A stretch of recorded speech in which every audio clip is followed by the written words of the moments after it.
ভোটে 18টা এমপি জেতার পরে। সুতরাং এদেরকে মানুষ দেখে নিয়েছে। অযোধ্যায় রাম মন্দির উদ্বোধন হবে, এখানে বাড়ির মাথায় পতাকা ওড়াবে, এর বাইরে ওদের আর মানুষকে দেওয়ার কিচ্ছু নেই। আর মানুষের মন্দিরে যাওয়ার জন্য, মসজিদে যাওয়ার জন্য বিজেপিকে লাগে না, সিপিএমকেও লাগে না, কংগ্রেসকেও লাগে না। মানুষ পুজো বাচ্চা মোদির জন্মের আগে থেকে করছে। এখানে আজকে কংগ্রেসের এবং সিপিআইএমের নেতৃত্বের একটা যৌথ বলতে পারে নিজেদের মধ্যে একটা সভা এবং প্রচারের পরিকল্পনা, কিছু মতামত আদান প্রদান। এবং এটা এখানে বলে খালি নয়, আপনারা জানেন বাংলার 42টা আসনেই আমরা বামপন্থীরা এবং কংগ্রেস আমরা ঐক্যবদ্ধভাবে লড়ছি। এবং ভারতের প্রায় বেশিরভাগ রাজ্যে, বিহার হতে পারে, ওখানে মহাগঠবন্ধন থেকে শুরু করে ত্রিপুরায় 2টো আসনের মধ্যে একটা আসন কংগ্রেস, একটা আসন বামফ্রন্ট লড়ছে। এবং গোটা ভারতে রাজস্থান থেকে শুরু করে বিভিন্ন রাজ্যে আমরা একসঙ্গে লড়ছি। এবং মোদী সরকারকে আমরা হাঁটাতে চাই, আমরা বিজেপি সরকারকে দেশ থেকে তাড়াতে চাই। কেন 10 বছর ধরে ওরা যেভাবে দেশকে লুট করেছে, এইবার যদি কোনোরকমভাবে ওরা জিতে আসতে পারে, তাহলে এরপরে কত বছর পরে ভারতে আবার লোকসভা ভোট হবে কেউ জানে না। হয়তো ভারতে আর লোকসভা ভোট বলে আর কিছু থাকবে না, ভারত আবার হিটলার মুসলিনের দেশ হয়ে যাবে। সুতরাং সেটাকে হতে দেওয়া যাবে না। এবং এই প্রশ্নে আমরা বামপন্থীরাও কমিটেড, এই প্রশ্নে জাতীয় কংগ্রেসও কমিটেড, এবং এই লড়াই আমরা একসঙ্গে লড়ছি। এবং এখানে নিজেদের মধ্যে সবাই, এখানে কারোর কাউকে বার্তা দেওয়ার কিছু নেই। এটা একটা বলতে পারেন যৌথ প্রত্যয় ঘোষণা করা যে আমরা লড়ছি, আমরা জেতার জন্য লড়ছি।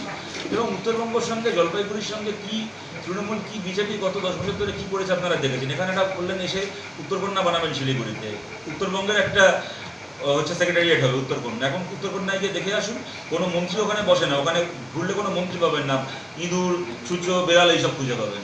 আর কলকাতা শহর থেকে যে WBCS আর IAS অফিসারগুলো ফ্যামিলি নিয়ে এখানে নর্থ বেঙ্গলে বেড়াতে আসে, কালিম্পং গার্ডসেন বেড়াতে আসে, তাদের বিনা পয়সায় থাকার হোটেল হয়েছে এখন উত্তরকন্যা আর উত্তরকন্যার গেস্ট হাউস।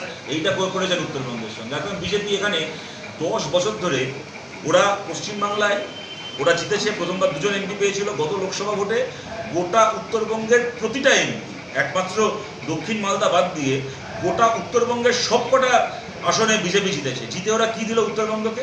একটা নতুন জাতীয় সড়ক ডালখোলা বাইপাস তৈরি হয়েছিল, মোহাম্মদ সাইন যখন এমপি ছিলেন তখন ব্যবস্থা করে দিয়েছিলেন। 2019-এর পরে একটা নতুন ন্যাশনাল হাইওয়ে, একটা এইমস, রায়গঞ্জে এইমস হওয়ার কথা ছিল, সেই এইমসকে মমতা বন্দ্যোপাধ্যায় বললেন করতে দেবো না, তো বিজেপি করলো না, কেন্দ্র সরকার করলো না।